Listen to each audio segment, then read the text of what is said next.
Last year, I said something that the president didn't like. It was pretty simple then, and it still is, that service members need to follow the law. What I said was a true and accurate statement of the law. It's literally written into the DoD's Law of War Manual. That's the same law that I was trained to follow, and that these veterans standing with me today were trained to follow. And it's the same law that every veteran is trained to follow. And in response, the president said I should be prosecuted and hanged. Then he tried to throw me in jail. And then Pete Hegseth, the Secretary of Defense, tried to censure me, demote me, and take away my pension. All for something I said that I had the right to say as a senator, as a veteran, but most importantly, as an American. But we all understand that this is not about me. They're trying to send a message to other retired veterans, and really, to all of us. If you say something that the president or this administration does not like, they're going to come after you. The president is trying to silence us. And I can't think of anything that's more un-American.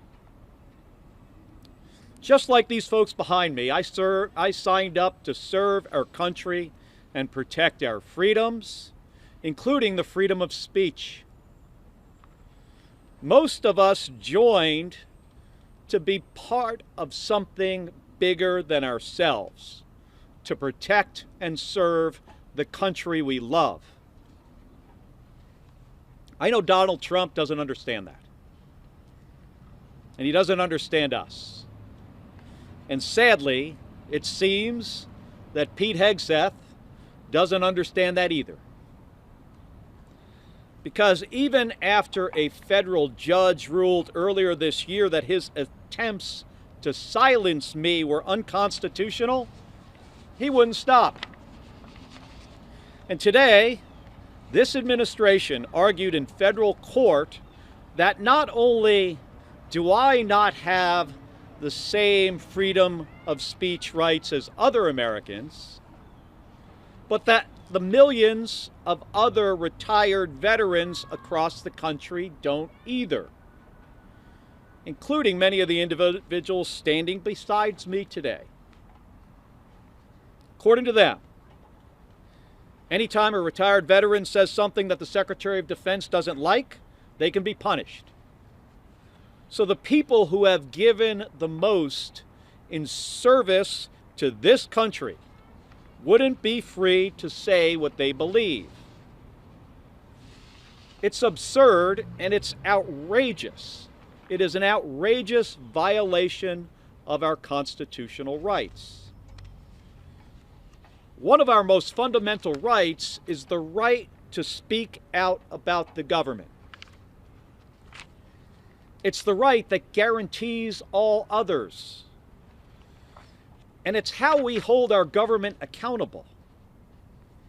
And it's especially important right now. Donald Trump is 2 months into a war with Iran that he started without a strategic goal. 13 Americans have died. The same Iranian regime is in charge, and their enriched uranium is still in their possession. The Strait of Hormuz is now closed, and Americans are suffering with skyrocketing gas prices. And without any explanation from this president of what this war is trying to achieve.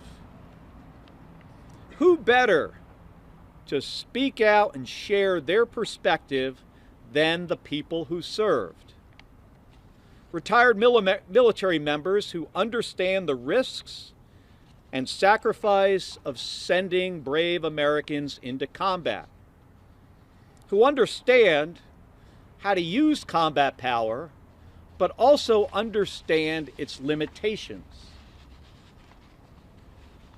And also who have seen the mistakes of past administrations that thought wars could be fast and simple, only to get bogged down for years or for decades. Retired veterans have always been an important part of our democracy. And that's exactly why I am not backing down.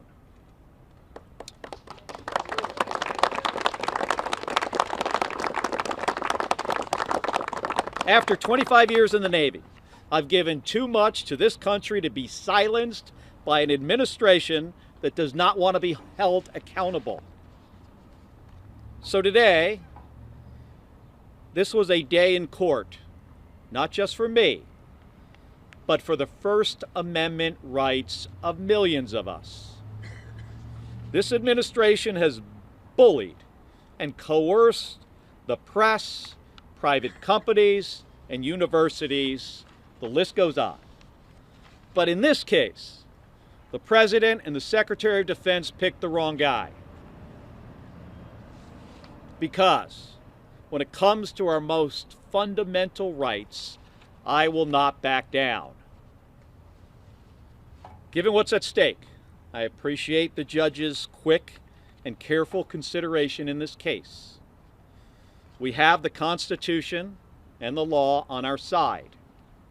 And I've never been more confident than I am today, standing here with my wife, Gabby, my daughter, Claire, and the guy who I flew almost all my combat missions with, Paul Fujimura, but also with these brave men and women who served our country. Don't give up the ship.